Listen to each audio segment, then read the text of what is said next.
Portage City Manager Pat McGinnis coming in out of the cold to visit with us here in the studio at WKZO. How are you hanging in there against the elements this morning? Well, I'm same as everybody else, kind of wishing it was a little warmer, which, as you mentioned, it's going to happen. Maybe by this weekend, we'll at least get out of the single digits. Yeah, as Mark Kirkwood said, we got 5 more days before, and I thought, what? I don't know if I can do 5 more days. Well, I have no choice. Yeah. Well, we'll all get through it. We always do, and if it weren't this, we'd be complaining about something else. So I'll take the cold weather when we get it. Well, it'll certainly be a memory to have about the early stages of 2024, but what about 2023 in Portage? Well, it was a very busy year, and at the end of the year, we get a chance to kind of look back a little bit. So I thought over the next couple of weeks, I'd share some of the things that we were excited about in 2023, and I imagine many of the listeners remember some of these things.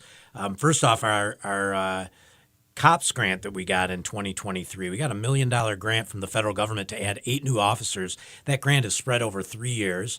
And as part of the grant, the city commits to maintaining those positions for at least another year after that 3 years. But I'm fairly confident that over this 4-year period, we will recalibrate our budget and make sure we can keep our new complement of 69 sworn personnel on staff after the grant period. So that was a serious effort by our public safety department. An awful lot of work went into that to get $1 million federal dollars back here to Portage to help support police on the street.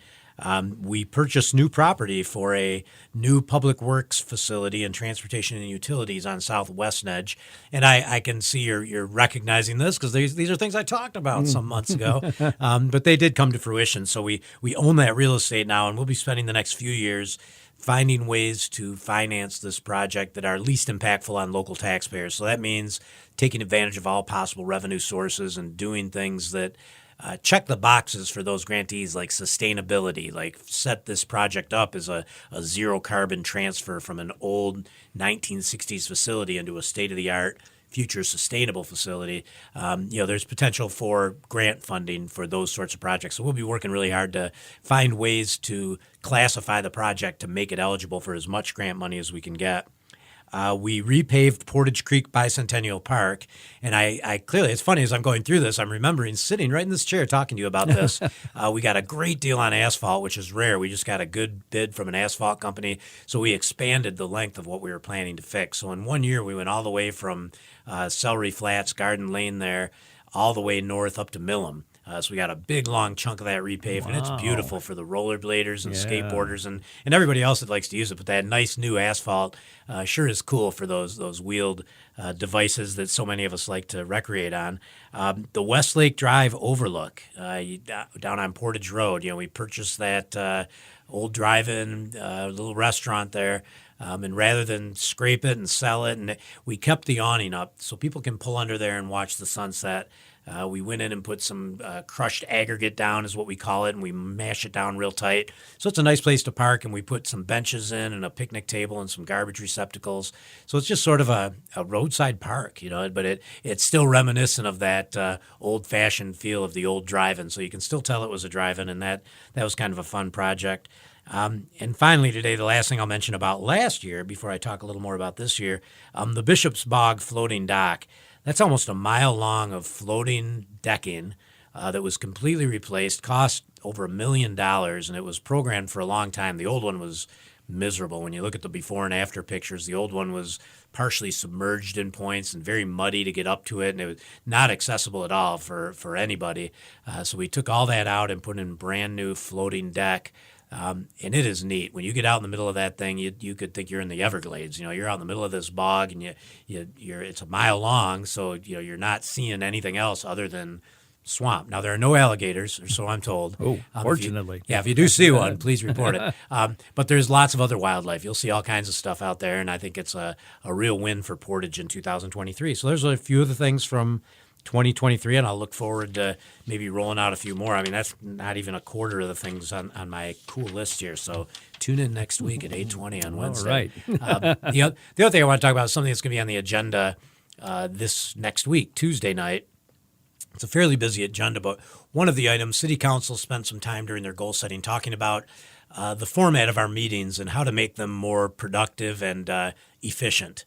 We find that sometimes things were tending to get a little bit spread out. And these city council meetings are meant to be a business meeting. They're looking at business items. They're discussing them. It's very transparent.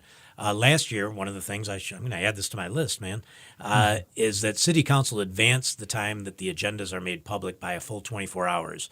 So previously, it was 5 o'clock on Friday is when those agendas would go live for a Tuesday meeting. Now it's 5 o'clock on Thursday. So you have an extra day. So anytime after Thursday, very easy to locate it on our website. You can see everything city council gets, all 900 pages if you want. There's a lot of background material. We attach a lot of contracts and a lot of boilerplate, but there's very brief memos at the front of each item, and the public can read that stuff well ahead of time. They've got all day Friday, all day Monday, and all day Tuesday that they can reach out to us at City Hall if they have any questions whatsoever about anything on the agenda. They can also reach out to their elected officials who are very accessible. Their phone numbers and email addresses are right there if they've got any questions. So you've got 3 full business days plus 2 days on the weekend if that's your groove and you want to look at it on the weekend, be my guest. And then you can have your questions answered before the council meeting. And by the time the meeting gets here at 7 o'clock I take that back. They're also going to move the meetings up till 6 p.m. That's being proposed. So we're moving them back a little. That seems like a trend that we're seeing that I think many of us prefer to get our business day done with and then go home and get dinner and relax rather than finish at work, go home, get something to eat, and then go back out. We're going to try to move it back to 6. It's for a 6-month trial period to see how it goes. So 6 p.m. This meeting will be at 7. But I believe starting in February, we'll likely go back to 6 p.m. But the point is, when you get there, you can have your questions answered before you show up. And so we're going to change a few things on the agenda to make it a little smoother. That items on the consent agenda that need to be talked about, any city council member can remove those items. In the past, we've had members of the public can remove items and place them under new business. We're changing that. Now it'll be members on city council only can change the agenda up. And what I would encourage people, if you do have a question, you look at it ahead of time, shoot an email, call me or anybody on city council, say, I'd like that item discussed under new business, and we'll do it. If there is a question, or we'll answer the question before we get to the consent agenda. The idea is, again, to make things more efficient, because what we're finding is often a question is asked and there's a simple misunderstanding or somebody who didn't quite see what was on the agenda, and we're able to take care of it, but it really interrupts the flow of the meeting. We're also going to have call-in. We're going to continue to do call-in. You might remember that some local governments decided to cut that off. It was something that happened during COVID. Everybody started letting the public call in at a certain point in the meetings. We decided to keep doing that, more for people who may not have physical capability to get out and come to the meeting. So it's pretty rare.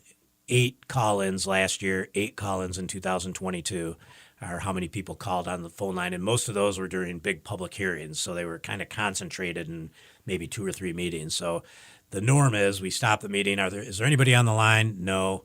And we just move on with the meeting. So that's what I got today. I appreciate coming in and chatting with you about things that are coming up. Always good to see you. The latest in a new, streamlined, more efficient city of Portage. I think so. It's going to be a good year this year. All right. Looking forward to your cool agenda with us next week. Thanks so much. Portage City Manager Pat McGinnis with us on WKZO.